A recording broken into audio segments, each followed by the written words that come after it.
A quick recap. My grandfather once owned a Buick Riviera. After his passing, he handed it down to my uncle Mark. Years later, my Uncle Mark decided he was going to restore the car and have a garage somewhere in the East Coast do the restoration. Uncle Mark unfortunately ended up passing away, and then the car was sold. After the car was sold, my family had no idea where the car ended up. Years later, I found out about this car, and I decided to try and find it. A couple months ago, after getting my results from Ancestry DNA, I found myself re-inspired to finish this family quest. After all this time, we were finally able to locate and pinpoint the car. All right, guys, I've made it to Maryland. We are in the eastern shore of Maryland, which is across the Bay Bridge coming from Baltimore. So I flew into Baltimore last night, hung out with Andrew from Driven to Cure, had a really good time with him, and then crossed the Bay Bridge last night. And now I'm here in the middle of nowhere in Maryland, and I'm heading to Denton, Maryland, where I'm going to East Coast Hot Rod Garage, where we have pinpointed the car's location after all of this time. I honestly have no idea what to feel, what to think. I don't know how I'm gonna react. I'm also meeting up with my Uncle Eric, who also grew up with the car. So it's gonna be really cool seeing it with him as well and seeing how he feels about it. So I'm on the way right now. I am kind of lost for words and I'm so excited. I know you guys are super jealous of my rental Sonata. All right, it says it's 22 minutes away, so we will drive 22 minutes.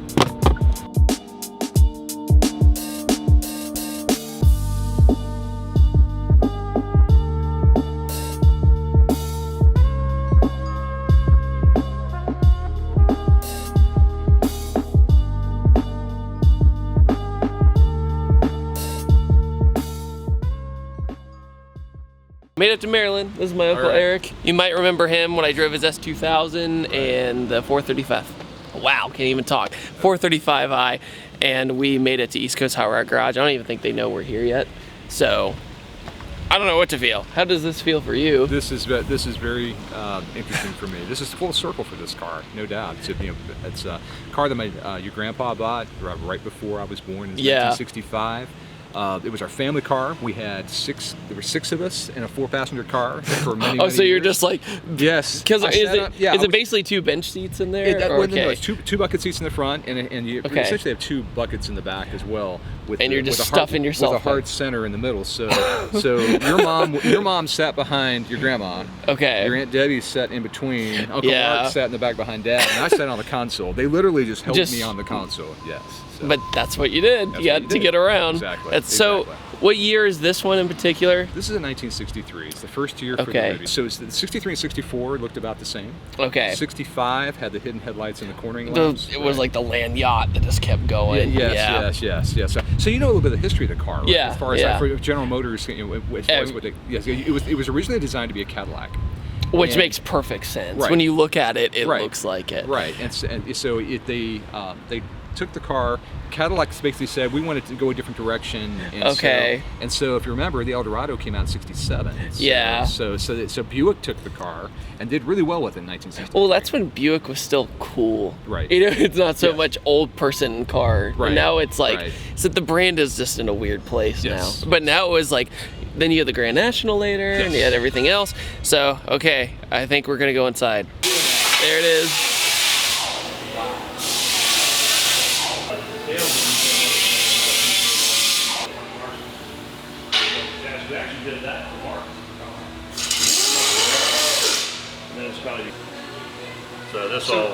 So you had a potential buyer after Mark passed. Oh wow! Look at that! Oh my God, man! So you made all that. Yeah. Wow. So see, the LS motor's got to have fresh air intake. So we've made all this come down through here. Comes down the filters back there. Then this original piece here. If you look at the other side, that was solid. Yep. So you cut the groove, cut the fins open so the air can pass through. So how will that? So finished up, how would that look? Would it just be like an airflow through there? You won't even see it. There's another piece that goes here. Okay, so it fills in that gap. right there, that piece behind you. Right. Oh, okay. Got it. A lot of work to make it. Like Do you do custom subframes and stuff like that? Yeah. That's the thing. They would make all this stuff. Like for the Pringle, for example. Yeah. If this will have like a 6-speed on it. They're going to make it look like. Look over here. Yeah. Do you use a Tremec transmission? Or This is not a Tremec. okay. So you had to modify the frame rail even for the, for the hose to hook up down there. Right.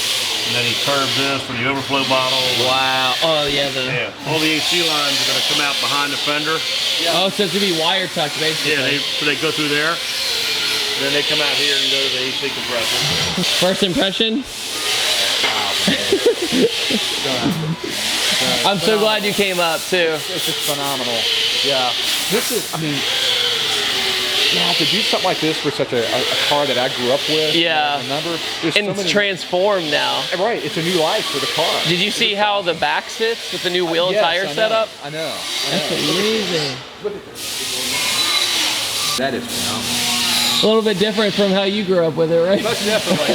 Very different than wire wheel. Yeah. Right? Very nice. Oh, they're American racing wheels. Yeah. Okay. Yeah. Did you just say this car caught on fire? The electrical side, there was an electrical wire that caught on fire in the rear sail panel. So usually that totals the car. Grandpa- It's gone. Yeah. Grandpa was smoking a cigarette, and the cigarette butt got caught inside the sail panel. So we had to pull off, and all of us were in the car, had to get all the stuff out of the trunk, and yeah, it was crazy. Oh my God. So, there's all kinds of adventures in this car. Your grandpa had a 55 Chevy. He'd had a 49 Merc at one time. Oh really? He had two 59 Chevys. So he was trading one of his 59 Chevys for this one. Yeah. That's nowadays that'd be a hell of a collection. Oh, I know. Yeah. I know. Believe me, I know. I see some pictures of the old cars your grandpa had, and it's like, wow, if he still had those, it'd be amazing. I can't tell you how excited I am, but I'm actually more excited for my uncle right now because this means so much to him. I'm so happy. I'm like all smiles. This has been quite the journey, as you can imagine. And so they customized this. This is now going to be part of the body color, so it's going to have a much sleeker look in the back instead. Yeah, that's going to look nice. Original taillights. They've got a new filler in for the gas pump, gas filler. Yeah, it's a nice car. It's just so weird to see it again. I can imagine. Wow. I do not want to know the labor cost of this. It's about 110. Yeah. About 110,000. That's what Mark was quoted at that. He gave him a deposit of 40,000, I think. Yeah. And so the car was really taken apart. It's a supercar now, basically. I mean, in every way. Because he wasn't looking to make money on it. No, it's entertainment. He wanted to fix it up his way. This is the car he had when he was nice. Is it worth the flight, you think? Oh, God. Yeah. Stubbing, so we can get that big tire in there. Right. So all this has been raised up. Yeah. But yeah, all these pieces will go back in. Saw this rear end. I was like, wonder what that's for. Well, what we do is we mock up. We buy the tires and wheels first. Most people don't do that. Right. They go to the exhaust shop. They build the whole car. Then they take it to a muffler shop, and there's nowhere to run anything. Everything's hanging down below. Right. So. Yeah. One of my biggest fears is finding our family's '02 Mustang, the yellow one we had, and seeing it just like trashed. There's a lot of memories of that car, though, right? So many memories in that car. I mean, you saw it a million times. Right. I mean. Everywhere. And the only memory I have of this car was so brief. It was an Ashland in the house. That's right. That Grandpa built. It was in the garage. He built the house, and with Uncle Mark. Uncle Mark, who then had this car later. And I watched it in the garage. It was just sitting there. Yeah. And it was just like dust all over it and gross and grimy. And that's back when I really got a super love for cars. So I remember going up to Nanda and be like, why is that car sitting there? Like, what? She goes, oh, it doesn't work, honey. I'm like, why not? Because I liked how it looked. Right. And it's like, this is the car that got. It's funny because I think you mentioned at one point that cars like the Mustang and the S2000 got your interest in the car. Yeah. This is the one that started my interest in cars because this was so phenomenal for its time. The body lines are so good. A nice subdued look is to me far more impressive. Agreed. Man. And it will have a reliable power plant. Right. I mean, that's little PC is working on. Very cool. Look at that. That didn't take much. That's pure craftsmanship. Yeah. That is so cool. So basically you use the Riviera as a blueprint and then you just replace everything. Well, you do, yeah, pretty much. Yeah, you just start with the shell of the body, and like I say, everything under, you know, all the floors are new, and the whole chassis is new. And Essentially, everything is going to be wire touched throughout the fender. Oh, awesome. That's awesome. The most badass woody wagon of all time. This is the guy lives outside of Columbus, Ohio. So it's got a Martin chassis under it also. Right. Wow. You know, everything's been mocked up. So now when it comes apart, you know, we do the body and paint, it goes back together really good. Right. Bone stock truck, just brand new chassis and everything. They didn't want to paint it or anything. It still looks amazing. 40 Chevy that they're working on. My uncle Eric just mentioned that he was like, it's got to be interesting for me too, because the generational difference and everything. But I think the biggest thing was that you and I are pretty much the most hardcore car people in our family, without a doubt. And what I found so interesting was, like, I remember my mom just mentioned it one time. She was like, yeah, we used to have this Buick Riviera. I'm like, come again? Yeah. I'm like, wait, and not only that it was in your family or in our family, it was more so that we had it. You know, like we had it. And it was in our family's blood and ready to go almost and everything. I was like, we gotta find this thing. And that's what started this. I was like pushing buttons everywhere to start this search for this car.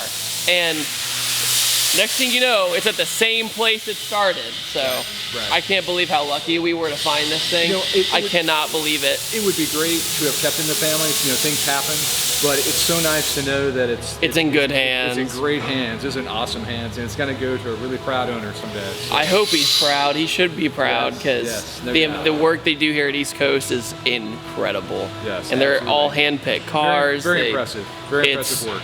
That's an understatement. I mean, the cars in here are unreal. I mean, if you want to take the word resto mod to a whole new level, it's here.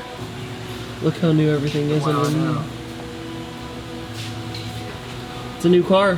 We do the interior. This is how it's all leather interior. And that's where the horse was. Yeah. Back and flush mounted. Right. This, we cut that. Shelby had an opening like that, but it was fiberglass. But we made all this out of steel. Exhaust is.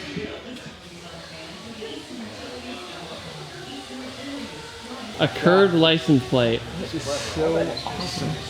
Oh my God. This was about a 2-year build. I was extremely excited to discover the Riviera. One big thanks I want to give to is Ancestry DNA, who helped make this video possible. Basically, Ancestry uses billions of historical records and over 4 million DNA samples to help you discover more about your ethnic background. All you do is get sent a kit by Ancestry themselves, you spit in a tube, and then you mail it away. Then you get to learn where you're from. This actually inspired my girlfriend Alejandra to research where she was from using the DNA test.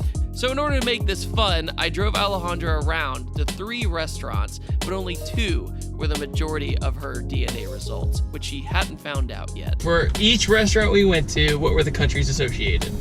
Greece, Italy, so, Japanese food. Based on what your parents said, where do you think you're from? France and Spain. You're wrong about France. So you're primarily from Greece, but you're also Italian, which explains the macaroni. Look at these. But you're not from Japan. I'm sorry for crushing your dreams. I love Japanese food. Like we said, she was mostly from Italy and Greece, then second the Iberian Peninsula, then a little bit of Irish, which was shocking. And lastly, 10% Native American. No. I am BA. Because I am from the Greek gods and goddesses. I am a demigod and I will evolve into Wonder Woman. So yes, you're Wonder Woman. Yes! If you want to discover your own family history and see how it inspires you, go to www.ancestry.com/dude or click the link below in the description. The kits are normally $99, but if you use my URL, you will get a special offer. Let me know what your results are in the comment section below or use hashtag #MyAncestry to share them on social. I saw my grandpa as a superhero, so maybe you are related to a superhero too.